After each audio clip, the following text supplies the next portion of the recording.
ورحمة الله وبركاته. وعليكم السلام ورحمة الله وبركاته.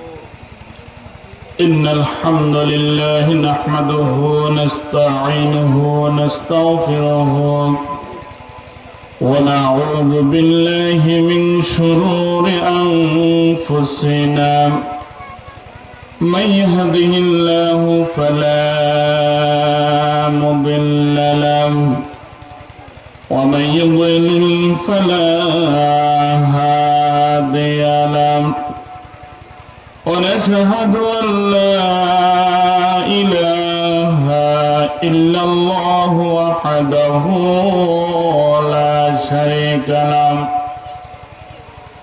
ونشهد أن سيدنا وحبيبنا ومولانا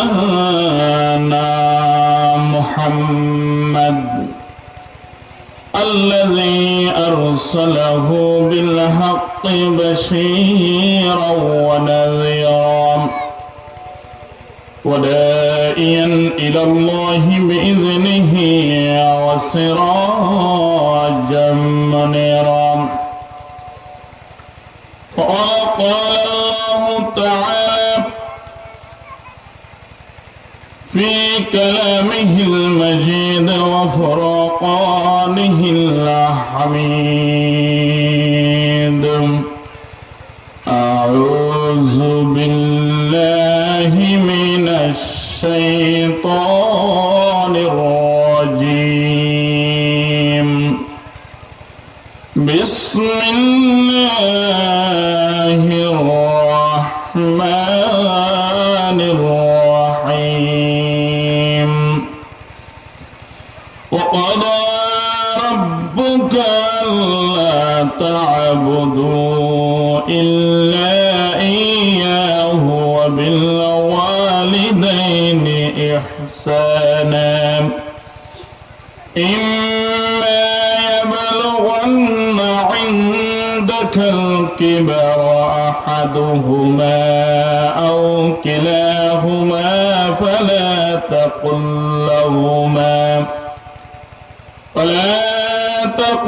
لهما أف ولا تنهرهما وقل لهما قولا كريما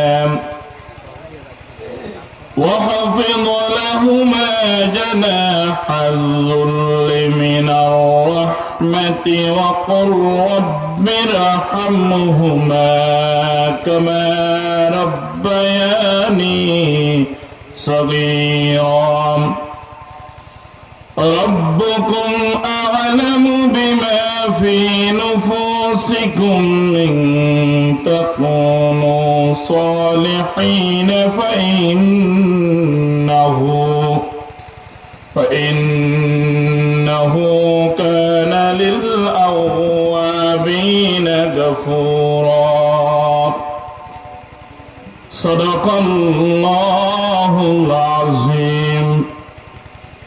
وقال الله تعالى في شأن حبيبه عامرا ومخبرا: إن الله وملائكته يصلون على النبي يا أيها الذين آمنوا صلوا عليه وسلموا تسليما. صلى الله على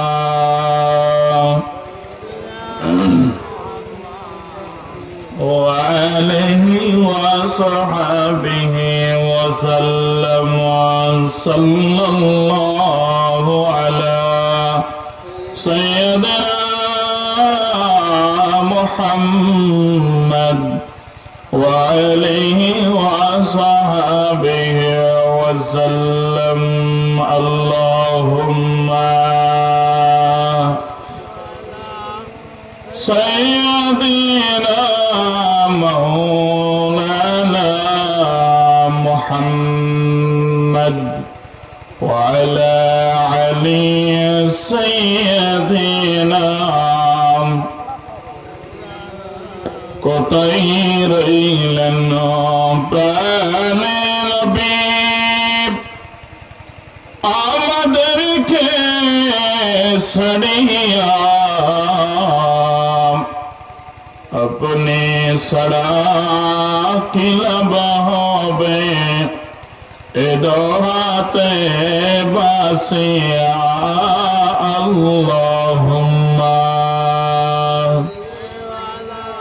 সাইয়্যিদিনা মাওলানা মুহাম্মদ ওয়া আলা আলি সাইয়্যিদিনা মাওলানা মুহাম্মদ মুআজ্জাজ হাজিরিন মঞ্চ উপবিষ্ট ওলামায়ে কেরাম আজকের আয়োজিত মরহুম হাফেজ মোহাম্মদ জাহাঙ্গীর আলম এর স্মৃতি স্মরণে পূর্ব গোয়াখালী ইসলামী একতা সংঘের উদ্যোগে আজকের এই ২৪তম তাফসীরুল কুরআন মাহফিল এর সুনামধন্য সম্মানিত সভাপতি বড়বাকিয়া ইউনিয়ন পরিষদের বারবার নির্বাচিত চেয়ারম্যান উস্তাদুল আসাদিজা জনাব হযরত মাওলানা এইচ এম বদিউল আলম জেহাদি সাহেব, সভাপতি হিসেবে আরো উপস্থিত হবেন জনাব হযরত মাওলানা শফিউল আলম সাহেব পূর্ব গোয়াখালী। আজকের এই মাহফিলের যিনি প্রধান মুফাসসির হিসেবে আলোচনা পেশ করবেন বিশিষ্ট আলেমে দ্বীন উস্তাদুল আসাদিজা জনাব হযরত মাওলানা মুহাদ্দিস জামালউদ্দিন সাহেব। আলোচনা পেশ করবেন জনাব হযরত মাওলানা আরফাতুল ইসলাম সাহেব। আলোচনা পেশ করেছেন অনেক উলামায়ে কেরাম। মঞ্চ উপবিষ্ট আছেন এই এলাকার কৃতি সন্তান জনাব হযরত মাওলানা আব্দুর রাজ্জাক সাহেব। উপবিষ্ট উলামায়ে কেরাম, আমার সামনে অবস্থানরত মুরব্বিন আযম, যুবক ভাইয়েরা, কচি কচি শিশু ভাইয়েরা, পর্দার অন্তরালে অবস্থানরত মা এবং বোনেরা, সকলের প্রতি সালাম, আসসালামু আলাইকুম ওয়া রাহমাতুল্লাহি ওয়া বারাকাতুহু। আমরা আল্লাহ রাব্বুল আলামিনের দরবারে লাখো কোটি শুকরিয়া আদায় করি যে মহান আল্লাহ আমাদেরকে সৃষ্টির শ্রেষ্ঠ জীব হিসেবে পৃথিবীতে পাঠালেন এবং এই সৃষ্টি জগৎ কিভাবে পরিচালিত হবে, কিভাবে চলতে হবে, কিভাবে আঁটতে হবে, কিভাবে বসতে হবে, কিভাবে রাজনীতি, কিভাবে সমাজনীতি, কিভাবে অর্থনীতি পরিচালনা করতে হবে, তার শিক্ষার জন্য আল্লাহ তাআলা যে আমাদেরকে কোরআন দান করলেন, সে কোরআনের একটি তাফসীরুল কুরআন মাহফিলের মধ্যে আমরা উপস্থিত হতে পেরেছি। এই জন্য আমরা সকলে আল্লাহর শুকরিয়া আদায় করি আলহামদুলিল্লাহ। দরুদ ও সালাম পেশ করি আখিরি নবী সৈয়দুল মুরসালিন জনাব মুহাম্মদ রাসূলুল্লাহ সাল্লাল্লাহু আলাইহি ওয়াসাল্লামের প্রতি। আত্মার মাগফিরাত কামনা করি। যে সমস্ত গুণীজনরা আমাদেরকে ছেড়ে কবরে পরে চলে গেছেন, আল্লাহ তাআলা যেন সকলকে জান্নাতের সর্বোচ্চ মর্যাদা দান করুক, আমিন। বিশেষ করে যাকে নিয়ে আজকের এই মাহফিল, মরহুম হাফেজ জাহাঙ্গীর আলম, আল্লাহ তাআলা যেন তার জীবনের গুনাহগুলো মাফ করে দিক এবং তাকে জান্নাতুল আলা মাকান আল্লাহ তাআলা দান করুক, আমিন। আপনারা সকলেই ওনাকে চিনেন। এই এলাকায় যত মাহফিল হয় সব এলাকার মাহফিলের তিনি থাকতেন। যেভাবে হোক সহযোগিতা হাত তিনি বাড়িয়ে দিতেন। আজকে তিনি আমাদেরকে ছেড়ে চলে গেছেন অল্প বয়সে। আল্লাহ তাআলা তার জীবনের গুনাহগুলো মাফ করে দিক, আমিন।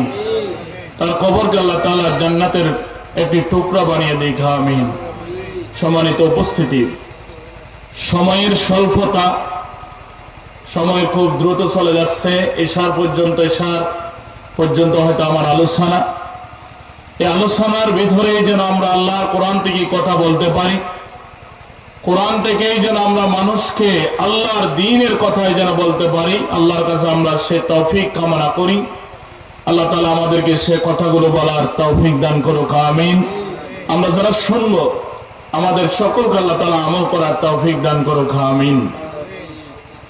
আল্লাহ কোরআন যখন আলোচনা হয় সে আলোচনার মধ্যে আমাদেরকে একেবারে নির্জীব প্রাণীর মতো করে আমাদেরকে বসতে হয়। এই আলোচনার মধ্যে হাওমাও, কোনো আওয়াজ, কোনো গন্ডগোল, কোনো বিশৃঙ্খলা এই কোরআনের মাহফিলের মধ্যে করা যায় না। এই জন্য আমরা দেখতে পাই যখন কোরআন থেকে আলোচনা হয় তখন আমাদের এই মুসলমানরা একেবারে মনে হয় যেন সবগুলো নির্জীব প্রাণীর মতো করে আমরা সবাই দাঁড়িয়ে থাকি, হাঁ করে কোরআনের কথাগুলো আমরা শুনতে থাকি। আর যখন রাজনৈতিক মঞ্চে যখন কোনো আলোচনা হয় সে আলোচনার মধ্যে আমরা দেখতে পাই গন্ডগোল, চেয়ার মারামারি, বিভিন্ন সময় হতাহত আমরা দেখতে পাই, ঠিক কিনা? এই জন্য কোরআন এমন একটা জিনিস, যে জিনিস আলোচনা হওয়ার সাথে সাথে মানুষের অন্তরকে কি করে দেয়, ঘলে দেয়। আল্লাহ তাআলা কোরআনের মধ্যে বলেছেন, ওয়াইযা তুলিয়াত আলাইহিম আয়াতুহু যাদাতহুম ঈমানা। ইমানদারের সামনে যখন আল্লাহর কোরআন থেকে তেলাওয়াত করা হয়, ইমানদারের ঈমানকে আল্লাহ তাআলা আরো কি করে দেয়, বাড়িয়ে দেয়। আলহামদুলিল্লাহ। এই জন্য আমরা কোরআন থেকে কথা বলবো। আমি সূরা বনী ইসরাঈলের 23 নম্বর আয়াত, 24 নম্বর এবং 25 নম্বর আয়াত তেলাওয়াত করেছি। এই আয়াতের আলোকে আমরা কিছু কথা বলার জন্য চেষ্টা করবো ইনশাআল্লাহ। আল্লাহ তাআলা এই কোরআনকে দিলেন আমাদের মানুষের জন্য, কোন গরু ছাগলের জন্য আল্লাহ তাআলা কোরআন দেয় নাই। কার জন্য দেয়া হয়েছে কোরআন? মানুষের জন্য। একটু আমরা কথা বলবো, কোরআন কার জন্য দেয়া হয়েছে? মানুষের জন্য দেয়া হয়েছে।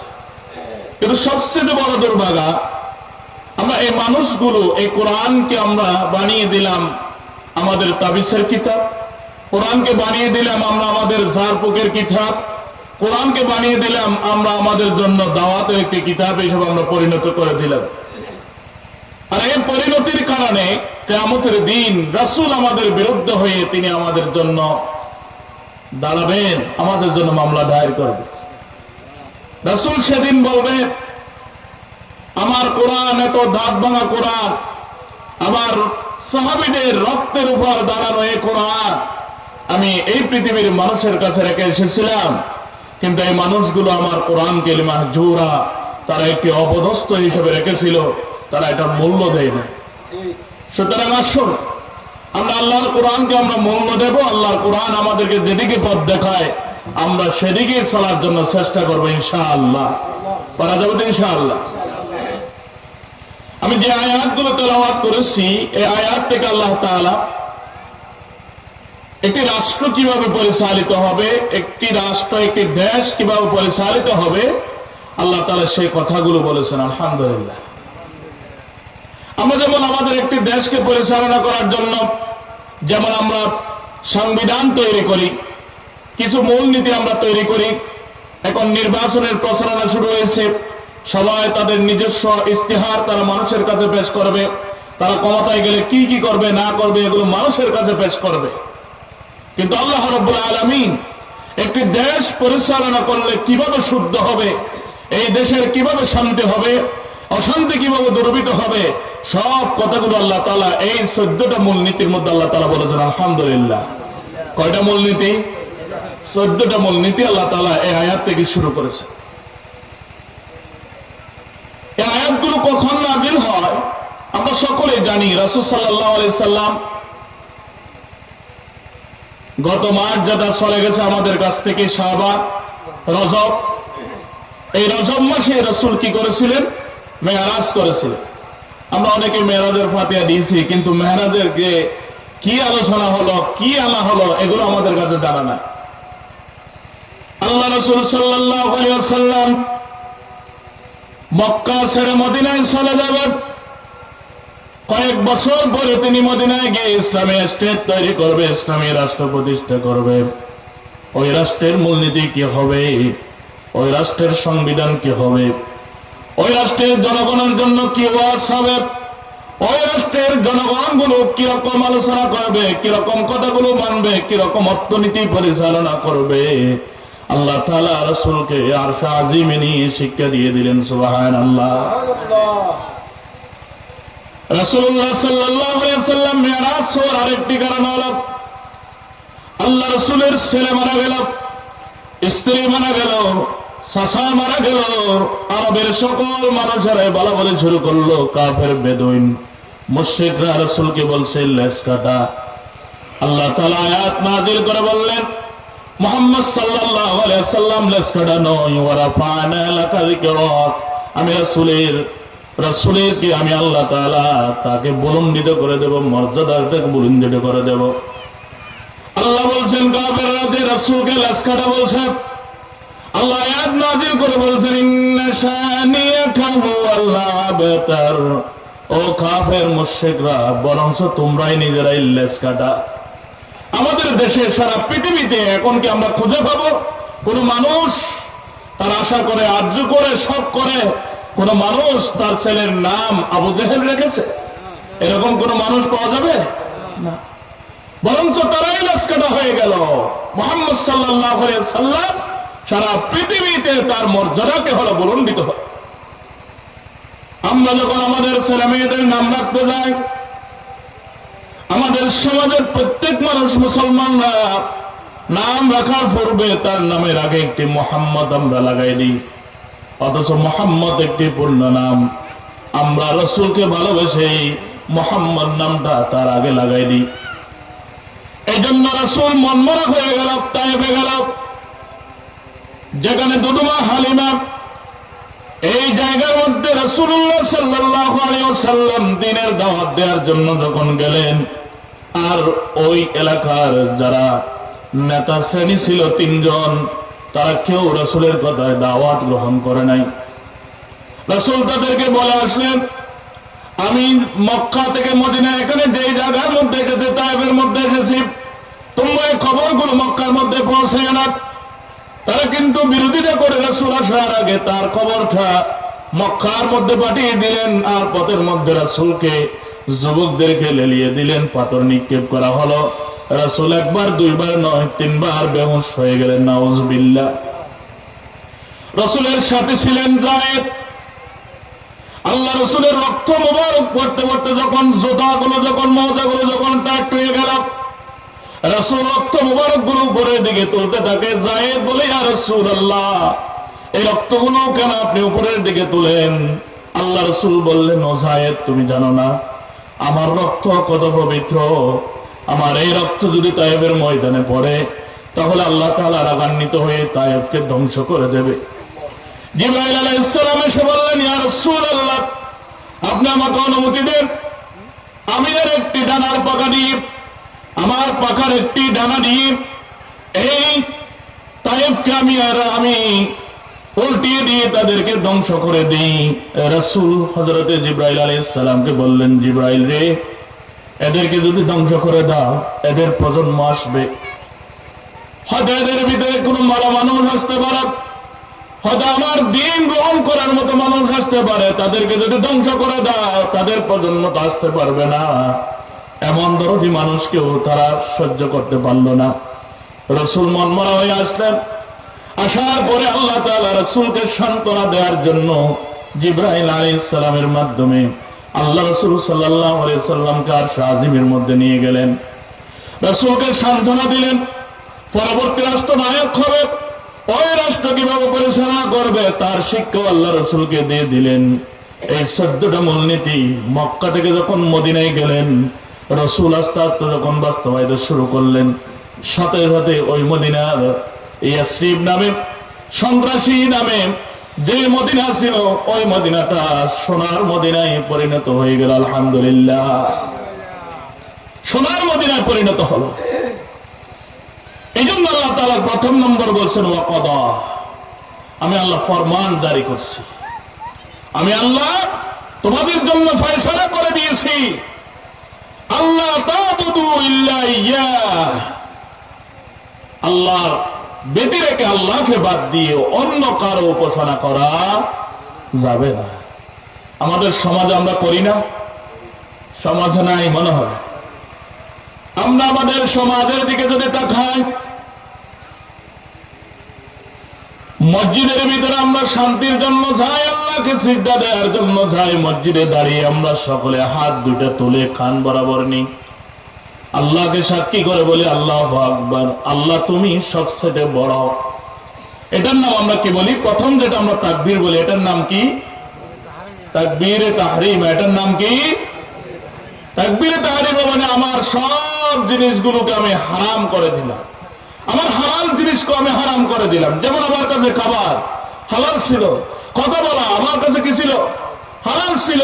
এগুলো সব কি করে দিলাম? আমি হারাম করে দিয়ে একমাত্র আল্লাহ তোমার সামনে আমি দাঁড়িয়ে গেলাম।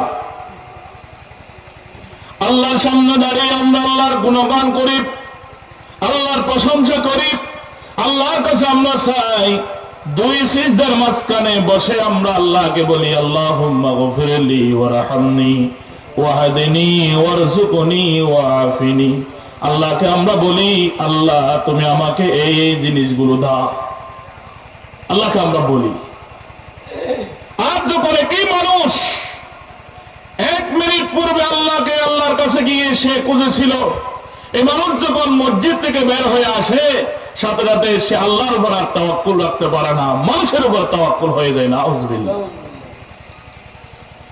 এই জন্য আল্লাহ তাআলা বলছেন আল্লাহ তা'বুদু ইল্লা ইয়্যা, একমাত্র ইবাদত হবে আমার, বান্দাগি হবে আমার। আমাদের সমাজ আমরা ইবাদত বলি আমরা বুঝি শুধু নামাজ পড়া, রোজা রাখা, হজ করা, জিকির করাকে আমরা ইবাদত মনে করছি। কিন্তু মুসলমানের প্রতিটি কর্ম, মুসলমানের প্রতিটি কাজ সবগুলো আল্লাহর কাছে ইবাদতে পরিণত হয় যখন সে আল্লাহর হুকুম অনুযায়ী করে। সুবহানাল্লাহ। যখন মানুষ আল্লাহর হুকুম অনুযায়ী আল্লাহর সে দুনিয়ার সমগ্র কাজগুলো মতবাদ দিয়ে ওই মসজিদ পরিচালিত হয় না। ওই মসজিদের ভিতরে আমরা এক আল্লাহকে বিশ্বাস করি, এক আল্লাহকে সিজদা দিতে যাই। ওই মসজিদের ভিতরে আমরা এক ইমামের পিছনে আমরা নামাজ পড়ি, এক ইমামের পিছনে আমরা নামাজ শেষ করি। আমাদের ইমাম বাছাইয়ের ক্ষেত্রে আমরা কিন্তু অনেক সজাগ থাকি, ঠিক কিনা? ইমাম বাছাইয়ের ক্ষেত্রে আমরা আরো কি থাকি? সজাগ। সামনে আরো সজাগ হবে। কেন? এখন তো একটা প্রজ্ঞাপন দেওয়া হয়েছে, ইমামদেরকে গ্রেড ভিত্তিক বেতনের কথা বলা হয়েছে। সামনে ইমাম রাখতে গেলে সমাজের মানুষগুলো আরো সচেতন হবে, কারণ সে বিসিএস এর উপরেই থাকবে। তবে দেখা যায় আমরা একটা ইমামকে মসজিদের 2000-1000 মানুষের ইমাম বানাতে গিয়ে তার জন্য আমরা অনেক কিছু দেখি, অনেক কোয়ালিটি তাকে দেখি। তার দাড়ি উঠছে কিনা, সে সাবালক হয়েছে কিনা, সে জ্ঞানবান কিনা, সে কোরআন শুদ্ধ জানে কিনা, এগুলো সব আমরা দেখি কিনা। সে কোনো গুনাহের কাজে লিপ্ত আছে কিনা, কোনো মদ খায় কিনা, কোনো সিগারেট খায় কিনা, এগুলো সব আমরা দেখে শুনে আমরা আমাদের ইমামকে বানাই। আচ্ছা, এই ইমাম যখন আমরা বানাই, ইমাম যখন নামাজে দাঁড়ায় সূরা ফাতিহা না পড়ে, এই ইমাম যদি সূরা ইখলাস দিয়ে শুরু করে দেয়, তাহলে আমরা পিছনের মুসল্লিরা মনে আমরা দাঁড়িয়ে থাকি। আমরা কি করি? আমরা লোকমা দিই। লোকমাতে আমরা কি বলি? ইমাম সাহেব দাঁড়াও, এরকম বলি না। ইমাম সাহেবকে আমরা বলি, ও ইমাম সাহেব, যে আল্লাহকে ভয় করে তোমাকে ইমাম বানিয়েছিলাম, আমরা মুসল্লিরা তোমাকে বলছি তুমি ভুল পথে যাচ্ছ, আল্লাহু আকবার, ওই আল্লাহ সবচেয়ে বড়, এই কথা স্মরণ করো। আমরা ইমাম সাহেবকে এই কথা স্মরণ করাই দিই। ইমাম সাহেব যদি ওই কথায় যদি কর্ণপাত না করে, আবার যদি একই কায়দায় চলে, আমরা আবার ইমাম সাহেবকে স্মরণ করাই।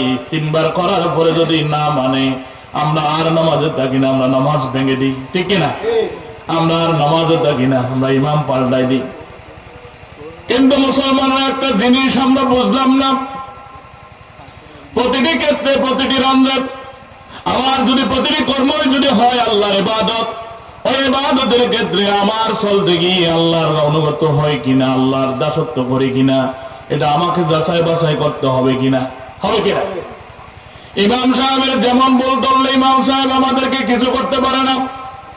সমাজে যদি আমরা নেতা বানাতে যাই, ওই নেতার যদি আমরা ভুল ধরি, ওই নেতা যদি আমাদের উপর ছড়াও হয়, তাহলে বুঝতে হবে সে কখনো সঠিক নেতা নয়। কে কি নয়? সঠিক নেতা নয়। এই নীতিগুলো করেছিল। আপনারা সকলে উমাইয়া খেলাফতের কথা জানেন। উমাইয়া খেলাফতের ইতিহাসগুলো একটু পড়ে দেখবেন। হযরত আমির মাবিয়া যখন মসজিদের মধ্যে, সিরিয়ার মসজিদে তার ছেলে ইয়াজিদকে যখন ক্ষমতায় বসায় দেওয়ার ঘোষণা করলেন, আমার ছেলেকে আমি ক্ষমতায় দিয়ে দিলাম, কিছু সাহাবী সেখানে দাঁড়ালেন, দাঁড়িয়ে বললেন যে আমিরুল মুআবিয়া, আপনি এই কাজ করতে পারেন না, এটা কখনো ইসলামের নীতি নয়, এটা হচ্ছে স্বৈরাচারের নীতি, আপনার একক নীতিতে কোনোদিন নেতা হওয়া যায় না। যে মানুষগুলো সেখানে দাঁড়াইছিলেন আঙ্গুল তুলে কথা বলেছিলেন, ইতিহাসের মধ্যে লেখা হয়ে গেল দরজা বন্ধ করে তাদের আঙ্গুলগুলো কেটে দেওয়া হলো, নাউজুবিল্লাহ। একই কায়দায় আমরা সকলে দেখতে পাই, এর পূর্বে হযরত ওমর রাদিয়াল্লাহু তাআলা আনহুর শাসন ছিল। ওমর রাদিয়াল্লাহু তাআলা আনহু যখন জুব্বা একটু লম্বা হলেন, এক মুসল্লি দাঁড়িয়ে, এক সাহাবী দাঁড়িয়ে বললেন যে আমিরুল মুমিনিন, আপনি খুতবা দিতে পারবেন না যতক্ষণ পর্যন্ত আপনার এই কাপড় লম্বা কেমনে হয়েছে বলা ছাড়া। সুবহানাল্লাহ। একই দেশ, একই জাতি, একই মানুষ, সব কয়েক বছরের ব্যবধানে, 30 বছরের কাছাকাছির ব্যবধানে দেশের অবস্থা পরিবর্তন হয়ে গেল। ওমর রাদিয়াল্লাহু তাআলা আনহু বললেন, ওনার ছেলে বসে ছিলেন, ওনার ছেলে দাঁড়িয়ে বললেন, ও রাসূলুল্লাহ, সাহাবী তোমরা শুনো, আমার বাবার জামাটা লম্বা হওয়ার পিছনের কারণটা আমি একটু উত্তর দিয়ে দিই। এই বাইতুল মাল থেকে এই সমাজের মানুষ সকলে টুকরা টুকরা কাপড় পেয়েছিল, আমার বাবা লম্বা হওয়ার কারণে আমার বাবার জামা হয় না, আমার টুকরা আমার বাবাকে দিয়ে দিলাম, এই জন্য আমার বাবার জামাটা লম্বা হলো। সুবহানাল্লাহ। সাহাবী দাঁড়িয়ে বললেন, আমিরুল মুমিনিন, এবার খুতবা দেন, এবার খুতবা দেন। একটু কাপড় লম্বা হওয়ার যদি প্রতিবাদ যদি মসজিদের ভিতরে করা যায়, ওই আমিরুল মুমিনিন অর্ধজাহানের শাসক, তিনি যদি দাঁড়িয়ে দেখতে পারে, আমরাও যদি এরকম কোন নেতাকে যদি আমরা নির্বাচন করতে পারি, ওই নেতাকে আমাদের কাছে জবাবদিহি করতে হবে। আজকে আমাদের সমাজের কোন নেতা জনগণের কাছে জবাবদিহি করে না, করে? এমনি নির্বাচন আসছে, আমার সালাম অমুক নিন, 1000 সালাম নিন, লক্ষ সালাম নিন, কোটি সালাম নিন, আসার সময় আসতে পারতেছি না গাড়ির কারণে, এই যে এই মিছিলের কারণে, শুধু সালামের উপর সালাম। নির্বাচিত হয়ে গেলে কোথায় যায় তার সালাম, কোথায় যায় ইস্তেহার, কোথায় যায় তার ওয়াদা? এই জন্য আমরা যারা জনগণ, আমাদেরকে সজাগ করতে হবে, আল্লাহ তা'বুদু ইল্লা ইয়্যাহ। প্রতিটি ক্ষেত্রে যখন আমরা আল্লাহর ইবাদত করতে যাব, আমরা বন্দেগী করতে যাব, আমাদের ওই বন্দেগীর ক্ষেত্র আমাদেরকে ইবাদত হিসেবে আমাদেরকে ভালো মানুষগুলোকে আমাদেরকে ক্ষমতায় বসাতে হবে। রাসূলুল্লাহর আদর্শকে আমরা যদি সকলের সুখের সামনে রাখি, রাসূলুল্লাহ 11টা স্ত্রী ছিলেন, সব সময় 9টা স্ত্রী থাকতেন। ইতিহাসবিদেরা বলেছেন, আল্লাহ রাসূলের কাছে যদি একটা স্ত্রী থাকতেন, তাহলে ওই একটা স্ত্রী অসুস্থ হতো অথবা সে ঘুমিয়ে পড়ত। রাসূলের রাতের অবস্থাটা মানুষের কাছে প্রকাশ করা যেত না। যেত? যাদের একটা স্ত্রী আছে তারা ভালো করে বুঝবেন, ওর কিছুদিন অসুস্থ, সে অন্য জায়গায় থাকে, বাপের বাড়িতে যায়, কালার বাড়িতে যায়, সে তো স্বামীর সাথে থাকতে পারে না, পারে? ইতিহাসবিদেরা বলছেন, রাসূলুল্লাহ সাল্লাল্লাহু আলাইহি ওয়াসাল্লামকে এতগুলো স্ত্রী দেওয়ার পিছনের কারণ হল রাসূলের ভিতরে এবং বাহিরের চরিত্র সে উম্মতের জন্য আদর্শ। দিনের বেলায় সাহাবীরা দেখে, রাতের বেলায় দুনিয়ার কেউ দেখে না, দেখে? এই জন্য রাসূলকে এত স্ত্রী দেওয়া হল যাতে করে কোনো জিনিস গ্যাপ না যায়। এবং স্ত্রীর ভিতরে এমন এক স্ত্রী, মেধাবী স্ত্রী দান করলেন আল্লাহ তাআলার পক্ষ থেকে স্বপ্নের মাধ্যমে, হযরত আবু বকরের মেয়ে হযরত আয়েশা রাদিয়াল্লাহু তাআলা আনহা। তিনি 9 বছর বয়সে রাসূলের সংসারে গেলেন, 17 বছর বয়সে বিধবা হয়ে গেলেন। আজকে হাদিস বিশারদদের দিকে যদি আমরা তাকাই, তার চাইতে বেশি হাদিস বর্ণনাকারী আমরা পাই না, পাওয়া যায়? আবু হুরায়রার পরেই হযরত আয়েশা রাদিয়াল্লাহু তাআলা আনহা। এত জিনিসগুলো দিলেন কেন? রাসূলুল্লাহর চরিত্রের ব্যাপারে আল্লাহ তাআলা কোরআনের মধ্যে বলেছেন, আল্লাহ তাআলা কোরআনের মধ্যে বলেছেন, হে রাসূল, আপনাকে আমি চরিত্র দিয়েছি, উত্তম চরিত্র দান করেছি। আর রাসূলের চরিত্রের ব্যাপারে যখন হযরত আয়েশাকে প্রশ্ন করা হলো, আয়েশা রে, আপনি একটু আমাদেরকে বলেন রাসূলের আদর্শটা কেমন ছিল। হযরত আয়েশা বলছেন, কানা খুলুকুল কোরআন, তোমাদের কাছে কি কোরআন নাই? এই কোরআনই রাসূলের আদর্শ ছিল। সুবহানাল্লাহ, এই কোরআনই রাসূলের আদর্শ ছিল। আজকে যদি আমরা আমাদের সমাজের নেতা, আমাদের সব শ্রেণীতে যদি আমরা আমাদের কোরআন প্রেমিকদেরকে যদি পাঠাতে পারতাম, কোরআনওয়ালাদেরকে পাঠাতে পারতাম, মসজিদে যেমন আমরা শান্তি পাই, রাষ্ট্র আমরা তেমন শান্তি পেতাম। ঠিক কিনা? পেতাম কিনা? আজকে কি রাষ্ট্রে শান্তি পাই? আমরা শান্তি পাই। এই জন্য আল্লাহ তাআলা বলছেন, আল্লাহ তা'বুদু ইল্লা ইয়াহু ওয়া বিল ওয়ালিদাইনি ইহসানা। রাষ্ট্রের প্রথম মূলনীতি হবে ওই রাষ্ট্রের মানুষগুলো এক আল্লাহর বন্দেগী করবে, আর কারো বন্দেগী করবে না, কারো গোলাম হবে না। আমরা তো এক এক দিন এক একজনের গোলাম হয়ে যায় কিনা? হয়ে যায় না? এক এক সময় আমরা এক একজনের গোলাম হয়ে যাই। আমরা জনগণ কারো গোলাম না। এই জন্য 24শে আগস্টের, জুলাই আগস্টের যে গণ অভ্যুত্থান, সে অভ্যুত্থানের যে স্লোগানগুলো, এত সুন্দর স্লোগান, এত সুন্দর স্লোগান আল্লাহ তাআলা মানুষের মাথা থেকে বের করে দিল। কি স্লোগান? স্লোগানগুলো জানা আছে? জানা না। দেশ এটা কারো বাপের নয়, স্লোগান একটা বেড়েছে না, দেশটা কারো বাপের নয়। এই দেশ আমাদের, এই জনগণ, আমরা সকলে কার গোলাম? আল্লাহর গোলাম। আমরা দুনিয়ার কারো গোলামিত্ব আমরা করতে পারি না।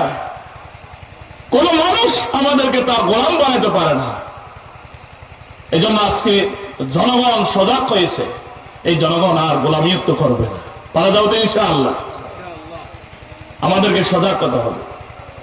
এই জন্য সরকারিভাবে বলা হচ্ছে, গোলামিত্ব থেকে যদি বেরিয়ে আসতে হয়, এই দেশ তার গোলাম থেকে যদি বের হয়ে আসতে হয়, তাহলে তাকে ভোটের মধ্যে কি দিতে হবে? ভোট দিতে হবে। কোথায় দিতে হবে? ভোট ভোটে দিতে হবে।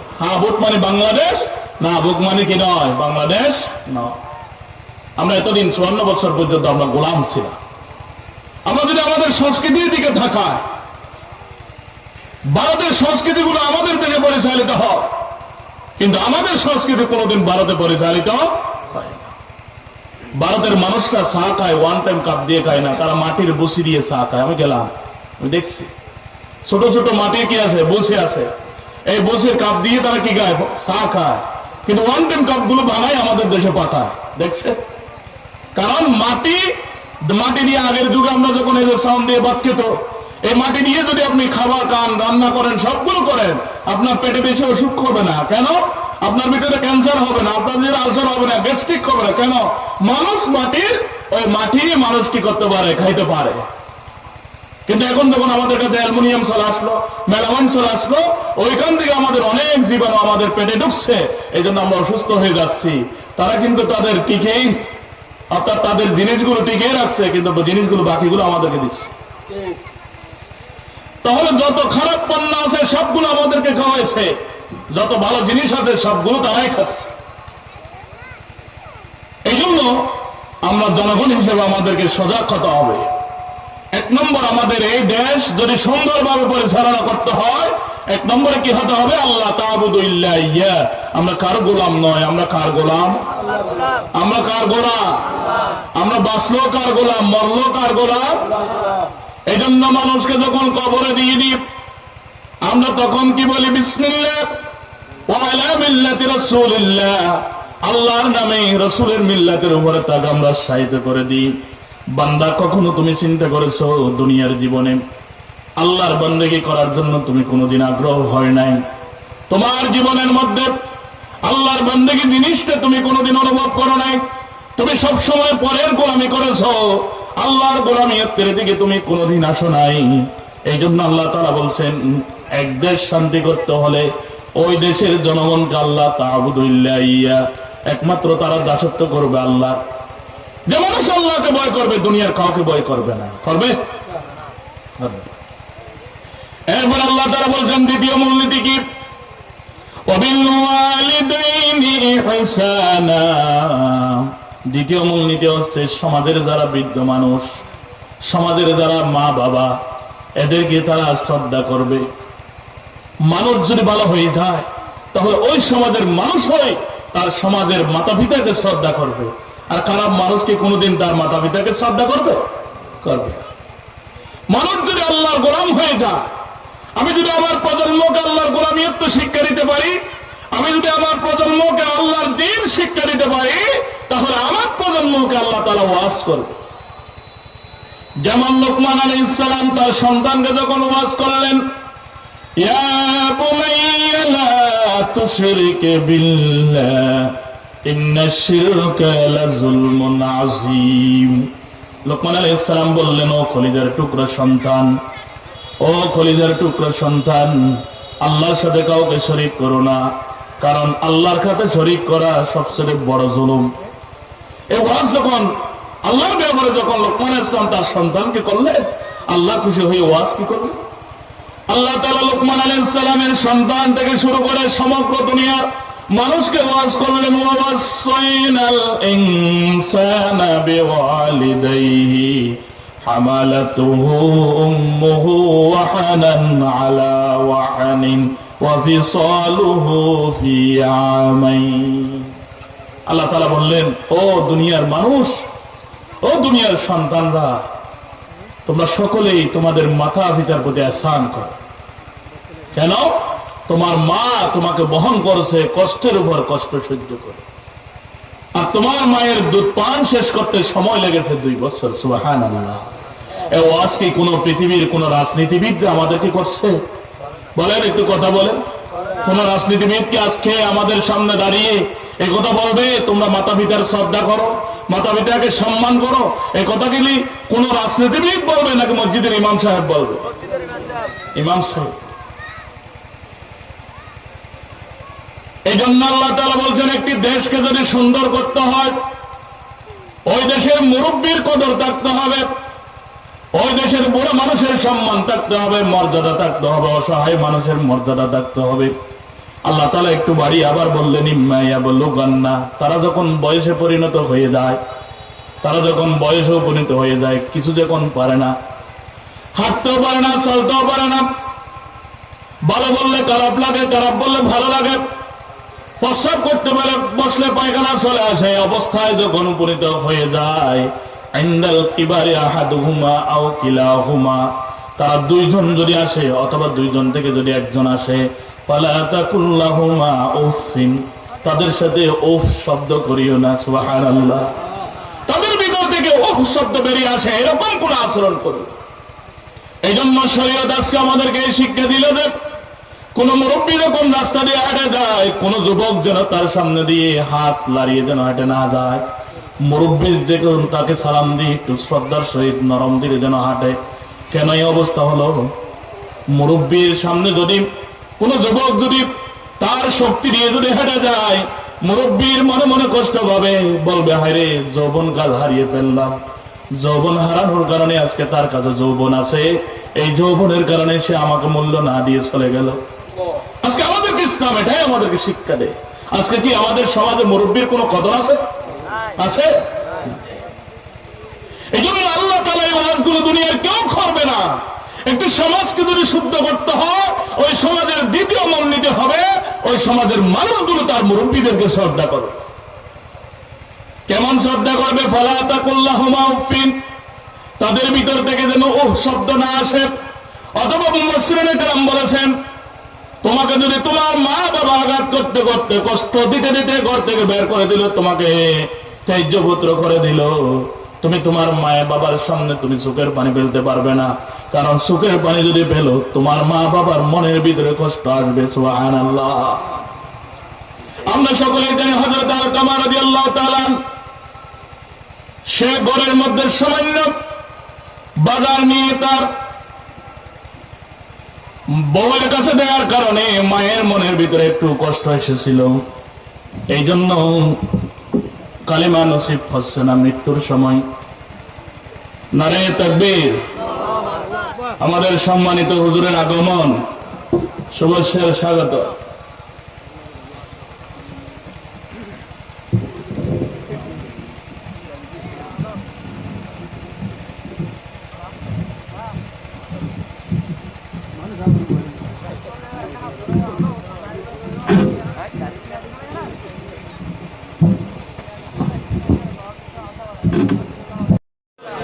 আল্লাহ তাআলার কাছে দোয়া করি, আল্লাহ তাআলা সম্মানিত হুজুরকে হায়াতে তৈবা দান করুক। সম্মানিত উপস্থিতি, আমরা শেষ কয়টা একটু আমাকে স্লিপ দেবেন। আমরা নির্দিষ্ট একটি আলোচনার মধ্যে ছিলাম, একটি রাষ্ট্রকে যদি শুদ্ধ করতে হয়, সে রাষ্ট্রের মূলনীতি যে 14টি থেকে আমরা 2য় নম্বরে গেছিলাম। কয় নম্বরে মনে আছে তো?